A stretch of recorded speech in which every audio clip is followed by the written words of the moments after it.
Bonjour. Aujourd'hui, on se retrouve pour la présentation de notre application de gestion de tontine. Là, c'est la page de connexion. Je vais me connecter avec un utilisateur déjà créé.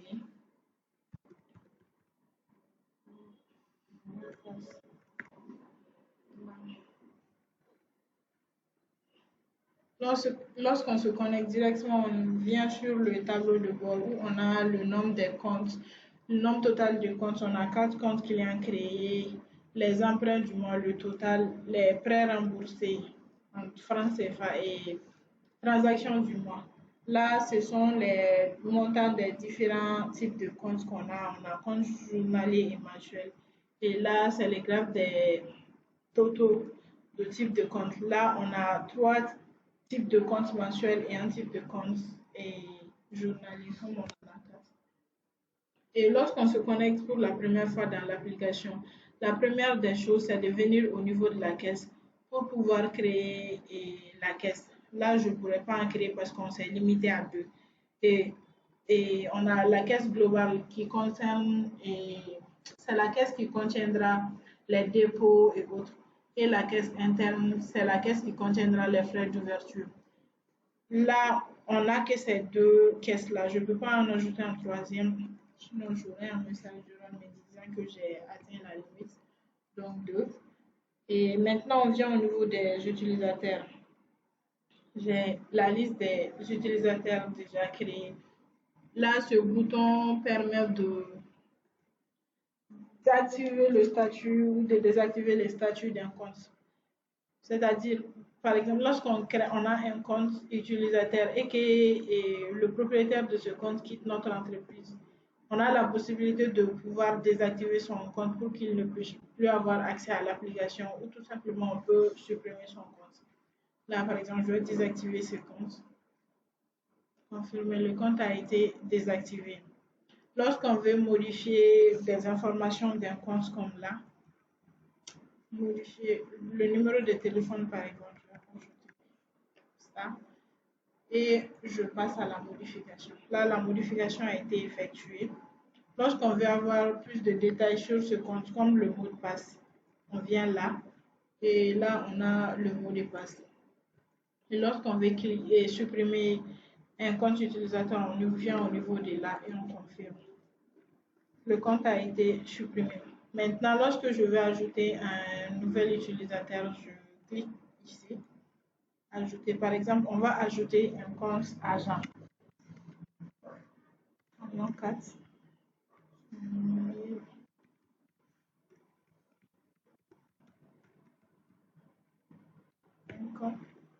Son numéro de téléphone. Là, on a les rôles. J'ai accès à toutes les informations, les menus gérés au niveau de l'application parce que je suis connectée avec un compte admin. Et sinon, à chacun son rôle. On a agent, client, contrôleur et caissier. Je vais créer un agent, donc je clique là. Le mot de passe de l'agent est généré automatiquement. Donc voici l'agent que je viens de créer. Maintenant, son statut par défaut est activé et là, je vais noter le mot de passe parce qu'on va se connecter avec après 4380. Et voici ça. Maintenant, lorsqu'on crée un utilisateur et avec le rôle agent, cet agent est directement créé avec son solde qui est à 0. Parce que les agents qui vont sur le terrain, ont un pourcentage sur chaque client qu'ils amènent. Sur les frais d'ouverture de compte de ces clients-là, ils ont les 50%. Donc, je viens là, afficher. Agent numéro 4 et son solde est à 0 parce qu'il n'a pas encore ramené de clients. D'accord. Puis on a maintenant on vient au niveau de prospect, les potentiels clients. Lorsque je clique sur ce bouton, on a affiché et ajouté. Lorsqu'on clique sur afficher, on vient sur la liste des prospects déjà ajoutés. Et lorsque je clique sur ajouter, on a la possibilité d'ajouter un potentiel client. Par exemple, on va en ajouter un.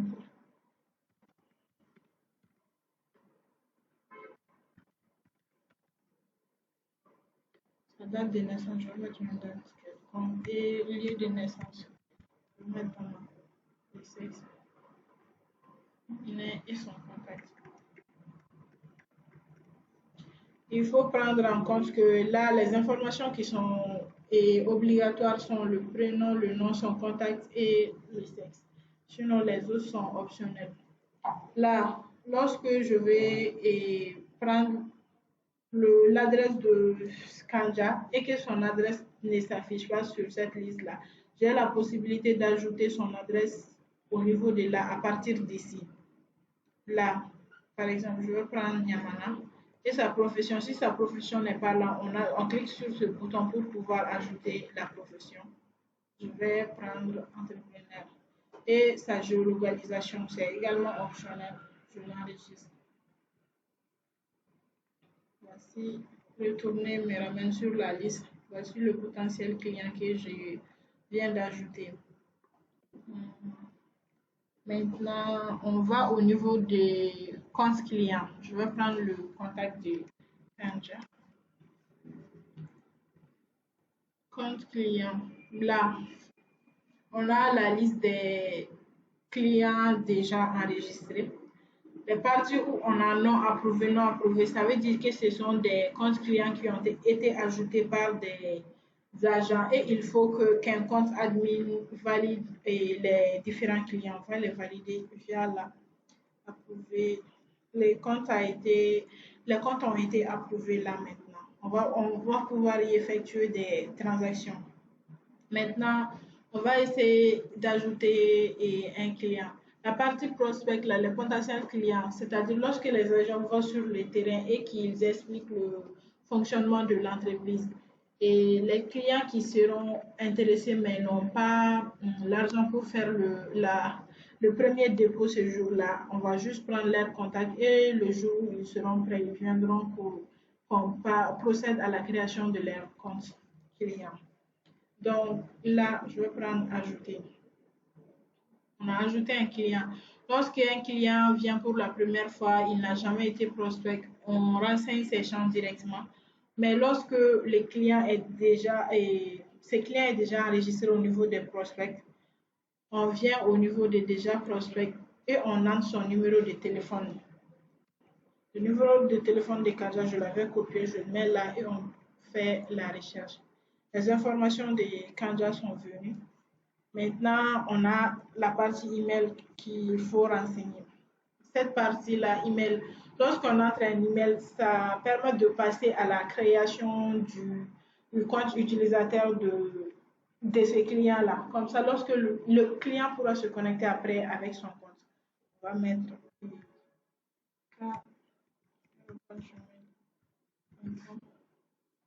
les types de comptes. On a son compte mensuel et journalier, je vais prendre mensuel. Frais d'ouverture, je vais prendre 50 et 5 000. Lorsque je prends 5 000 là, maintenant, le montant que la personne devra verser chaque mois, je rentre ce montant-là, je vais mettre 25 000 francs. Et agent, cette partie, elle est optionnelle. L'agent, par exemple, une personne peut passer par un agent pour créer son compte ou venir directement à l'entreprise. Lorsque la personne passe par l'agent, l'agent aura 50% sur les frais d'ouverture de la personne. Et l'autre 50% ira dans la caisse interne de l'entreprise. Donc, je vais sélectionner l'agent que j'ai créé, l'agent numéro 4, je le sélectionne. Et les autres informations, les pièces d'identité, les photos, les certificats de résidence du client. Ces parties sont optionnelles, je ne vais pas les prendre en compte. Je l'enregistre. Maintenant, je retourne sur la liste des clients. Et là, on l'a ici. C'est directement approuvé par défaut parce que c'est un compte admin qui l'a ajouté. Donc, voici ça. On a les 50, comme frais d'ouverture, j'avais pris 500 et 5 000 francs. Donc, normalement, je dois avoir 2500 sur l'agent numéro 4 parce que c'est lui qui a amené les clients. Donc, il a 50% à 2500. Et les 2500 restants iront s'ajouter là à la partie caisse interne. Maintenant, toujours au niveau de compte client, on a transaction ici, prêt. Maintenant, lorsque Kanja veut faire son premier dépôt, l'administrateur a juste à cliquer sur ce bouton-là. On a le numéro du compte, le nom et prénom du titulaire du compte et le solde actuel. La type de transaction, on va prendre un dépôt. Elle va faire un dépôt de 30 000 francs. Et je l'enregistre. Directement, des soldes a été mis à jour, dépôt de 30 000 francs. Maintenant, si c'est en retrait aussi, je peux faire retrait. On va faire un retrait de 5 000 francs sur son compte. Clique sur ajouter. Pour le retrait, on a une facture qui est générée avec les données. Montant retiré 5 000 francs. Nouveau solde, on a 25 000 francs. Et le numéro du retrait, c'est ce numéro-là. Client et administrateur. Effectué par ce compte-là. On a ça. Maintenant, lorsque c'est aussi, je vais actualiser la page, 25 000 francs. Lorsque c'est aussi en prélèvement mensuel, parce que lorsque le compte est créé chaque mois, on doit prélever quelque chose sur le compte du client. Je vais prendre prélèvement mensuel et on va prélever 500 francs sur son compte. Ajouter. Là, on a 24 500 francs. Là, ça concerne les différentes transactions, dépôt, retrait et prélèvement mensuel. Et pour pouvoir retrouver une trace de ces transactions-là, on vient au niveau de historique et on clique sur la partie dépôt, retrait. On a là. Et voici le numéro du compte Kanja Onare. Voici le numéro du compte. Les numéros des transactions, on a fait un dépôt de 30 000 francs et un prélèvement de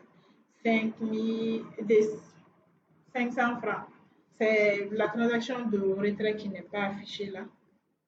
Maintenant, toujours au niveau du compte client, lorsque le client veut faire un prêt, maintenant, il peut passer là. Lorsque la personne ne sait pas utiliser l'application, parce que aussi le client peut faire à distance son demande de prêt.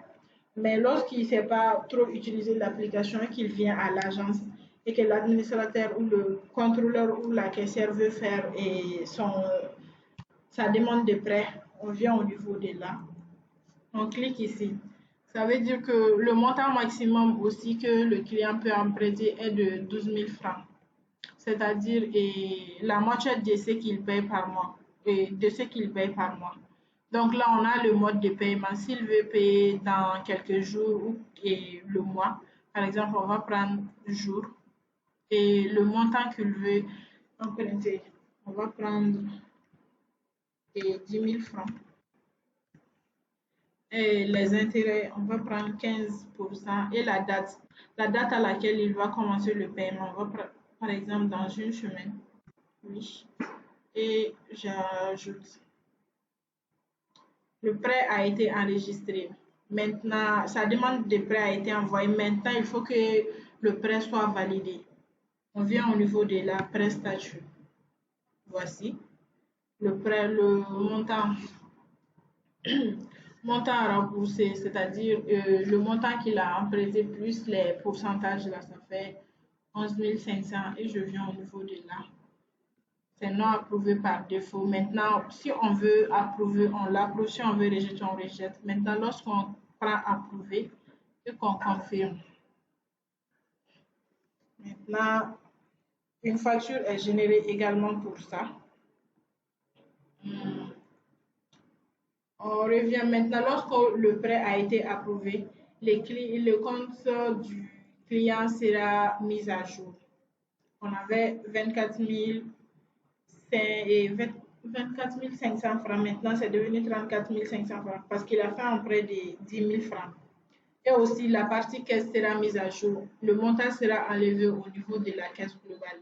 Si c'est un prêt, ça sera enlevé et au niveau de la caisse globale et ajouté au solde du compte et du compte client.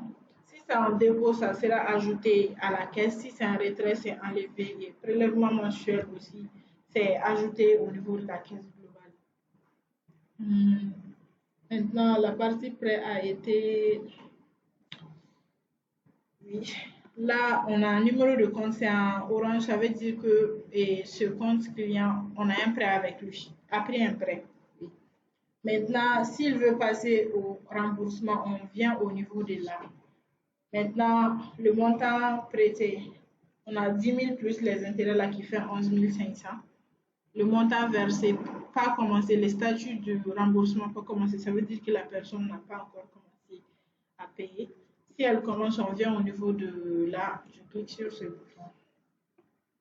Et là, jour J-6, ça veut dire que c'est pas encore la date. Normalement, la date à laquelle le client doit payer n'est pas encore arrivée. Maintenant, l'inversement, par exemple, s'il veut payer par tranche ou il veut payer le tout ensemble. Par exemple, par tranche, je vais prendre 6 000 francs. La pénalité, comme le jour n'est pas encore arrivé, il n'a pas encore dépassé le jour de paiement, pénalité c'est 0. Et j'ajoute montant prêté qu'il doit rembourser, c'est ça. Et 6 000 francs qu'il a payé et en cours. Maintenant, s'il veut payer le reste, il a juste à venir. Le montant reste à payer, c'est 5 500 francs. La pénalité, comme la date n'est pas arrivée, c'est toujours 0. Au cas où la date était dépassée, il aurait payé une certaine somme comme pénalité. Je vais prendre 0 toujours. Maintenant, statut remboursé et là, on a 24 000. Et le numéro du compte, c'est champ inverse. Ça veut dire que ça a été remboursé. Lorsqu'on revient au niveau du client, le numéro du compte de Kanja n'est plus en orange. Ça veut dire qu'il n'a aucun prêt à rembourser encore. Là, dépôt validé. Ça, c'est lorsque les agents vont sur le terrain et qu'ils prennent de l'argent avec des clients. Ils font les dépôts. Lorsqu'ils reviennent au niveau de l'entreprise, maintenant c'est à soit les caissiers ou l'administrateur de valider les prêts. Au niveau de prêt, dépôt validé, au niveau de là, lorsque les clients, normalement, ça veut dire que ce dépôt-là n'est pas encore validé. Khalil Bari. Là, c'est non. On va venir au niveau de compte client affiché. Khalil Bari, son montant est 16 € francs. Ça veut dire que son solde 16 € francs. Ça veut dire que c'est un agent qui l'a enregistré. Et l'agent a pris 20 000 francs avec les clients. Lorsqu'il revient au niveau de l'agence, il faut qu'il montre les 20 000 francs là au caissier et pour que le caissier puisse valider ces dépôts-là et que le solde du client puisse être mis à jour. Par exemple, statut c'est non, on prend oui, confirmer. Lorsqu'on confirme et qu'on revient là, le solde de Khalil Bari a été mis à jour, donc 20 000 francs. On a ça ici. Maintenant, on va prendre le mot de passe du compte client Kanja qu'on a créé. On revient là. Kanja, là, ici. On a son mot de passe, c'est 5977. C'est un client. Maintenant, on va se connecter avec le compte d'un agent. Là, je suis connecté avec ce compte utilisateur là, Makia Keita, et c'est un administrateur. Maintenant, l'administrateur aussi peut avoir accès aux différentes informations des agents et du client. Par exemple, lorsqu'on clique là, agent,